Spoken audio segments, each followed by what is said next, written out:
Hi viewers, top channel పుస్తకంతో పాటు వర్గస్ గారు స్నేహితులు చేస్తున్న వాళ్ళతో ఒకసారి మాట్లాడతారు. సో నమస్కారం సార్. నమస్తే అండి. సార్, నిన్న జనసేన ఆవిర్భావ సందర్భంగా ఏర్పాటు చేసిన జయకేతనం ఈవెంట్ లో నాగబాబు గారి కామెంట్స్ ఇప్పుడు వైరల్ అవుతున్నాయి సార్. అంటే టీడీపీ వాళ్ళ ఆగ్రహవేశాలకైతే గురవుతున్నారు. పీఠాపురంలో పవన్ కళ్యాణ్ గారి గెలుపుకి రెండే ఫ్యాక్టర్స్ పనిచేస్తాయి. ఒకటి పవన్ కళ్యాణ్ గారు, రెండవది అక్కడ ప్రజలు, జన సైనికులు అండ్ ప్రజలందరూ కూడా చెప్పారు. ఇప్పుడు దీని పట్ల మరి వర్మ గారు అక్కడ సీట్ త్యాగం చేశారు. ఆయన ఫ్యాక్టరీ పని చేయలేదా? ఆయన ఫ్యాక్టరీ అంటే మరేదో కాదు, టీడీపీ కదా, టీడీపీ ఓట్లు పడ్డాయి కదా అని చెప్పేసి వీళ్ళు పోస్టులు పెడుతున్నారు సార్. ఏదేమైనా ఒక వార్ అయితే క్రియేట్ అయిపోయింది. మరి ఇదేమన్నా కూటమిలో చిచ్చు పెట్టే ఛాన్స్ ఉందా? మీరేం చెప్తారు సార్? ఆయన కామెంట్స్ ఏ విధంగా చూస్తారు? కూటమిలో చిచ్చు పెట్టడానికి జరుగుతున్నటువంటి అనేక ప్రయత్నాల్లో భాగంగా ఇది కూడా జరుగుతోంది అని చెప్పి ఆల్రెడీ జనసేన వైపు నుంచి, టీడీపీ వైపు నుంచి రిప్లై ఇచ్చే ప్రయత్నాలు మొదలైంది. కాబట్టి ఆల్రెడీ ఒక దీన్ని ముగింపు దశకి తీసుకొచ్చేస్తున్నారు. ఏది నాగబాబుకు నాగబాబు మాటల మీద వైసీపీ చిచ్చు రాజేస్తుంది అన్న దిశగా ఇప్పుడు దీన్ని డైవర్ట్ చేసే ప్రయత్నం కూడా జరుగుతుంది. అందులో భాగంగానే వాళ్ళు వర్మని కర్మ అని చెప్పి ఒక హ్యాష్ ట్యాగ్ పెట్టి ట్రెండ్ చేస్తున్నారు. దాన్ని చూపించి ఇది వైసీపీ చేస్తున్నటువంటి ప్రోగ్రాం తప్ప ఇంకేం కాదు. అయితే నాగబాబు మాట్లాడిన మాటల్లో కొంత అహంభావం కనిపించిన మాట వాస్తవమే.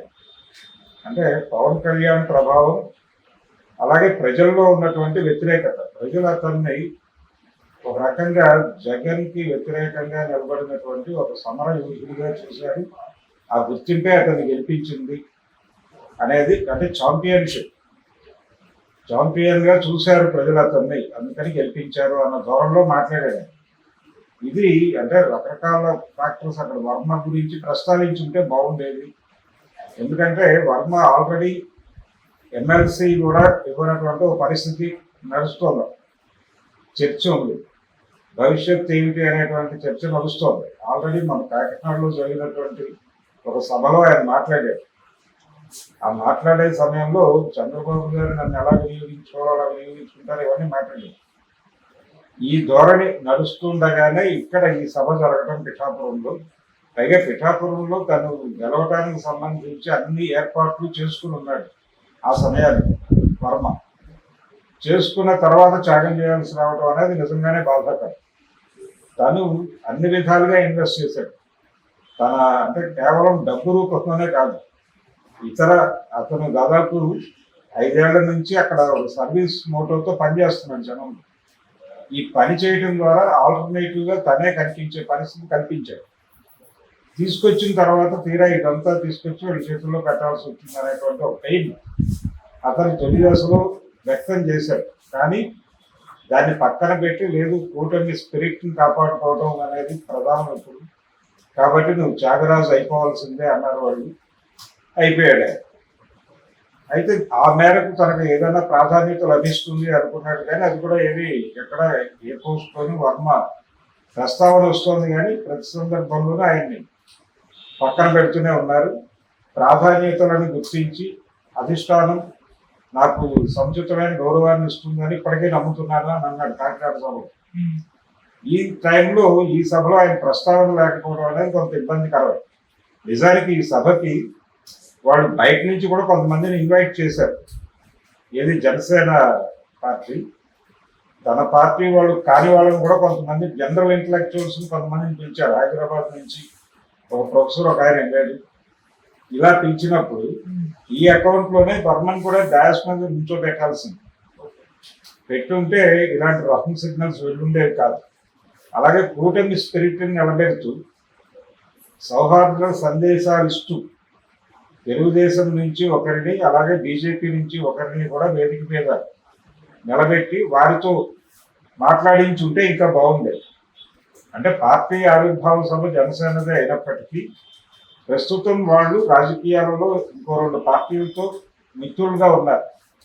ఆ మిత్రులుగా ఉన్నటువంటి పార్టీల నుంచి జనరల్గా ఐక్య సంఘటన స్పిరిట్ని ఇలాంటి సభల్లోనే వ్యక్తం చేస్తారు. ఈ ప్రొసీజరల్ వ్యవహారం తెలియక ఆయన వదిలేసి ఉంటాడు. కానీ జనరల్గా జరిగేది అంటే ఆయన మొదటి మీటింగే జనసేన పార్టీని అనౌన్స్ చేసే సమయంలో జరిగినటువంటి 2-3 మీటింగ్స్లో కూడా వేదిక మీద ఎవరూ లేరు. పవన్ కళ్యాణ్ ఖాళీగా ఉన్న వేదిక మీదకి పవన్ కళ్యాణ్ నడుచుకుంటూ వచ్చి అక్కడ ఉన్నటువంటి ప్రజలను ఉద్దేశించి తను ఏం మాట్లాడదలుచుకున్నాడో అది మాట్లాడి దిగి వెళ్ళిపోవడం అనేది జరిగింది. అంటే మేం చెప్తాం మీరు వినండి అనే ధోరణే తప్ప మీ నుంచి కూడా మేము నేర్చుకుంటాం అనేటువంటి పద్ధతి వారికి లేదు అనే విషయం స్పష్టంగా అర్థమవుతుంది. అదే ధోరణిలో వ్యవహరిస్తున్నారు ఇప్పుడు కూడా. నిజానికి తెలుగుదేశం నుంచి కొంతమందిని, బీజేపీ నుంచి కొంతమందిని పిలిచి వేదిక మీద కూర్చోబెట్టి ఉంటే ఆ స్పిరిట్ ఉండేది. నిజంగానే ఎవరిని పిలిచినట్లేదు కదా, వేదిక మీద కేవలం జనసేన మాత్రమే ఉంది.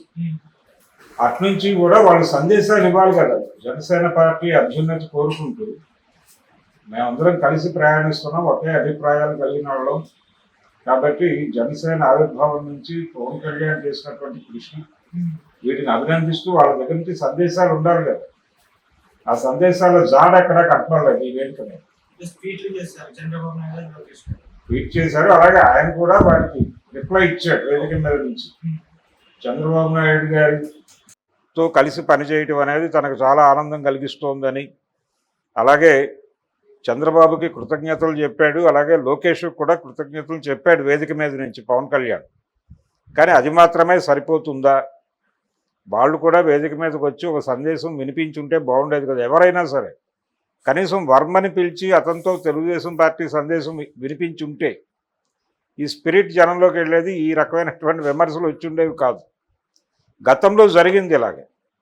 అంటే ఆయన నియోజకవర్గ సందర్శనకు వచ్చిన సందర్భాల్లో జరిగిన మీటింగుల్లో వర్మని ఇన్వాల్వ్ చేయటం అనేది కనిపించింది తొలి దశలో. తర్వాత ఎందుకునో ఆయన్ని కొంచెం పక్కకు జరిపినట్టుగా అనిపిస్తోంది. ఇది మరింత ప్రస్ఫుటంగా కనిపిస్తే ఆయన నిర్ణయం ఆయన తీసుకునే ప్రమాదం ఉంది. అప్పుడు ఆయన్ని కంట్రోల్ చేయాలన్నా చంద్రబాబు కంట్రోల్ చేయలేని కండిషన్ కూడా రావచ్చు. అందుకని తన బాధ్యత కూడా ఉంది అక్కడ. వేరే వాళ్ళ నియోజకవర్గం, వాళ్ళు వ్యవసాయానికి సిద్ధం చేసుకున్నటువంటి భూమిలో తను మొక్కలు నాటాడు అనేది ఆయన గుర్తు చేసుకోవాల్సినటువంటి అవసరం ఉంది. అది ఆయన తొలి దశలో చెప్పేవాడు ఆ మాట. వర్మే నా విజయానికి ప్రధానము అనేది. ఇప్పుడు ఆ వీడియో కూడా వాళ్ళు బయటకు తీసి సర్క్యులేట్ చేస్తున్నారు. నా గెలుపుకి కారణం వర్మే అని చెప్పి ఆయన మాట్లాడిన ఇది. సో ఓడ దాటిన తర్వాత బోడి మల్లన్న అన్నటువంటి సామెతను తీసుకొచ్చి ఇప్పుడు పవన్ కళ్యాణ్ మీద పెట్టి నడపటం అనేది పెద్ద కష్టం కాదు అనే పరిస్థితి కల్పించారు వీళ్ళే. ఈ పరిస్థితిని అందిపుచ్చుకున్నటువంటి అవతల వారు ఆ కార్యక్రమం మొదలుపెట్టేసి వర్మాని కర్మ అనే ఒక హ్యాష్ ట్యాగ్ పెట్టి అది కథ నడిపిస్తున్నారు. అందుకని ఎప్పుడైనా సరే అవతల వాళ్ళకి మనం ఏమి అవకాశాలు ఇస్తున్నాం మన కార్యక్రమం నుంచి, అవతల వాళ్ళకి మన మీద దాడి చేయటానికి ఏ అవకాశాలు కల్పిస్తున్నాం అనేది క్షుణ్ణంగా తెలుసుకుని మాట్లాడాలి. అలాగే రకరకాల అంశాలు దొరికినాయి దాని మీద, ఆ వేదిక మీద. ఆయన అందరి నుంచి మంచిని తీసుకుని నేను ఒక మంచి ఇది నిర్మాణం చేశాను, కమ్యూనిస్టుల నుంచి, విప్లవ కమ్యూనిస్టుల నుంచి, ఇలా ఆయన చాలా పేర్లు ఉటంకిస్తూ వచ్చాడు.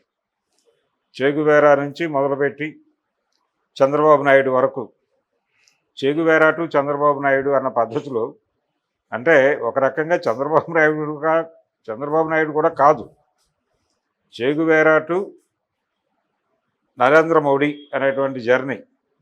ఈ జర్నీని ఆయన ఇక్కడున్న మంచిని అన్నిటినీ కలిపి నేను ఒక టానిక్ తయారు చేస్తున్నాను సమాజానికి అన్న టోన్లో మాట్లాడాడు.